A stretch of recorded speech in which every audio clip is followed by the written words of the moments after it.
The city held its breath, a blanket of snow draped over everything, muffling the usual symphony of sirens and shouts. The city, usually alive with the hustle and bustle of daily life, now lay dormant under a thick, white shroud. The snow seemed to absorb all sound, creating an eerie silence that was both beautiful and unsettling. Streetlights cast long, skeletal shadows. The beams of light stretched across the snow-covered streets, creating an almost ghostly atmosphere.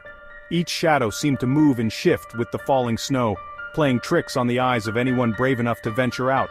It was the kind of night that sent shivers down your spine, the kind of night where the cold seemed to seep into your very bones, making you feel as if you would never be warm again. The snow fell heavily, each flake adding to the growing blanket that covered the city, the kind of night that made you want to be tucked away, safe and warm. Inside, the glow of warm lights from windows offered a stark contrast to the cold, dark streets outside. Families gathered around fireplaces, sipping hot cocoa and sharing stories, oblivious to the frozen world just beyond their doors. But for delivery drivers, the cold, harsh reality was a night on the road. They navigated the treacherous streets, their tires struggling for traction on the icy roads. Each delivery was a battle against the elements, a test of their skill and determination. A night where every ringing doorbell held the potential for something sinister. The isolation of the snow-covered streets made each delivery feel like a journey into the unknown. The drivers never knew what awaited them behind each door, adding an element of fear to their already challenging job. Tony gripped the steering wheel of his beat-up Honda Civic, the heater struggling to combat the biting December air. His knuckles were white from the cold and the tension. The car's old heater wheezed and sputtered, barely making a dent in the frigid air that filled the vehicle. His phone buzzed with the next order, a large pepperoni pizza with extra cheese destined for a remote farmhouse miles beyond the city limits. The address was unfamiliar, and the thought of driving even further into the snowy abyss made his stomach churn with anxiety. He sighed, a plume of white escaping his lips. The cold air inside the car was almost as biting as the air outside. Each breath he took was a reminder of the harsh conditions he was working in, and the seemingly endless night ahead of him. Delivering pizzas in this weather wasn't just a job, it was a test of endurance. Each step he took through the snow felt like a mile, and each delivery felt like a small victory against the relentless winter. The snow continued to fall, making the roads even more treacherous and the night even longer. Little did he know, tonight, it would become a test of his sanity. The isolation, the cold, and the fear of the unknown would push him to his limits. As he drove further into the night, the snowstorm intensified and the darkness seemed to close in around him. The night was far from over, and Tony was about to face challenges he never could have imagined. The farmhouse loomed out of the darkness, a silhouette against the snow-covered fields. No lights shone from its windows, only the moon's pale glow illuminating the ramshackle porch and the rusted swing set swaying gently in the wind. Tony shivered, a sense of unease creeping over him. He checked the address twice, his breath fogging up the phone screen. This was the place. He trudged through the knee-deep snow towards the front door, each step crunching like breaking bones. As he raised his hand to knock, a blood-curdling scream pierced the night. It was a raw, primal sound, full of terror and pain. His heart pounded in his chest. He hesitated for a moment, then, driven by a mixture of fear and adrenaline, he pushed open the unlocked door and stepped inside. Who's there? Help me, please. Across town, Maya, a college student paying her way through school with late-night deliveries, shivered in the doorway of a dimly lit apartment building. The address on the order slip was for apartment 4B, but the name scrawled beneath it was illegible. She knocked tentatively, the sound swallowed by the oppressive silence of the hallway. No answer. She tried the handle. Unlocked. The air inside was stale and heavy, thick with the smell of dust and something faintly metallic.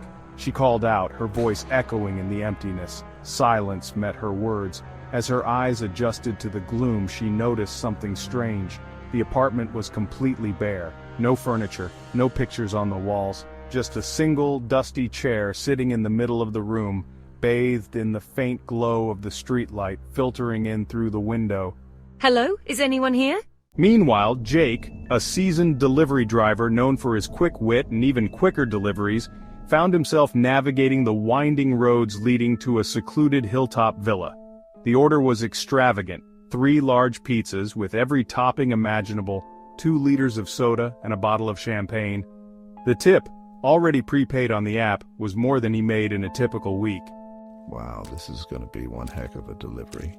He parked the car and walked towards the imposing front door, the rhythmic crunch of his footsteps the only sound that dared disturb the quiet opulence of the neighborhood.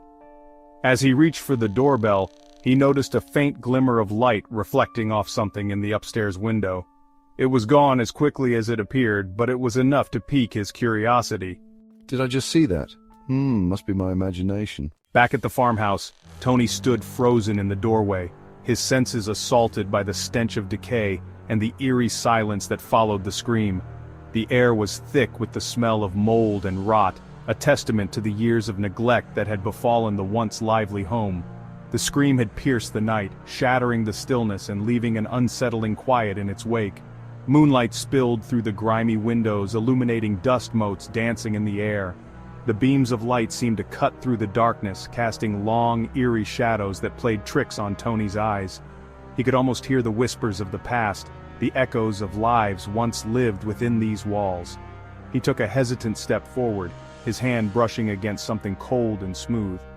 The sensation sent a shiver down his spine, the chill of the object contrasting sharply with the oppressive heat of the room. His fingers traced the contours of the object, trying to make sense of what he was feeling in the dim light. He recoiled, his heart leaping into his throat.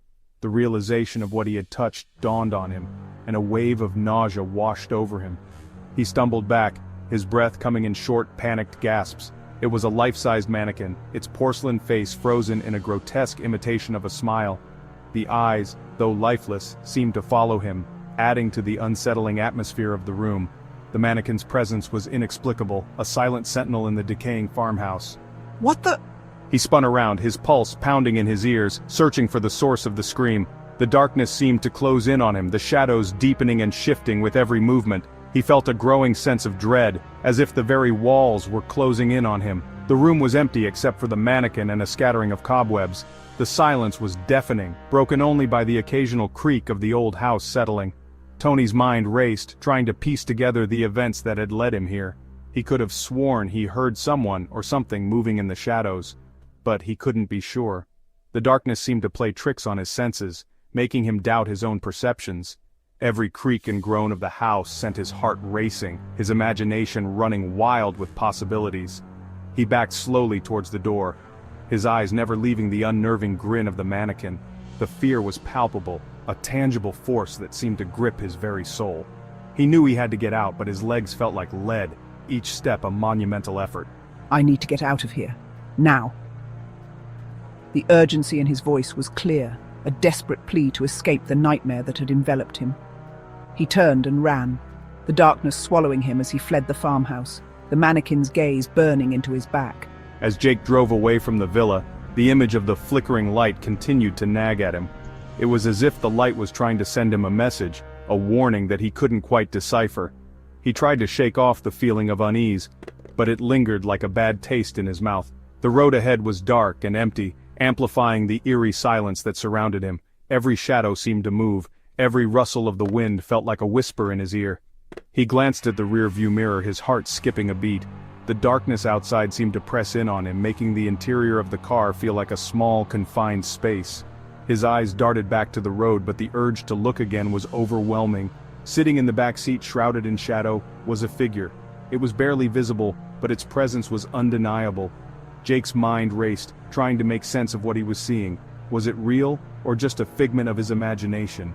Their face, obscured by the darkness, seemed to stare back at him. The eyes, or what he thought were eyes, seemed to bore into his soul, sending chills down his spine. He could feel his pulse quicken, his breath coming in short, shallow gasps. Oh no, this can't be happening. This isn't real. It can't be real. He slammed on the brakes, the car skidding slightly on the icy road. The tires screeched, and for a moment he thought he might lose control. But the car came to a halt, the silence of the night broken only by the sound of his own ragged breathing. He fumbled for the interior light, his hand shaking. The switch felt cold and unyielding under his fingers, but he managed to flip it on. The light flickered for a moment, casting eerie shadows across the car's interior. The light flickered on, revealing nothing. The back seat was empty. Relief washed over him, but it was quickly replaced by confusion. Had he really seen something, or was his mind playing tricks on him? He let out a shaky breath, trying to convince himself that he had imagined it, a trick of the light and his own overactive imagination. But the feeling of unease remained, gnawing at the edges of his consciousness. But as he pulled away, his skin prickled with the unsettling feeling of being watched. He couldn't shake the sensation no matter how hard he tried. It was as if the shadows themselves were alive, watching his every move. Get a grip, Jake. It's just your mind playing tricks on you, right? But deep down he wasn't so sure. The night was full of mysteries, and he had a feeling that this was just the beginning.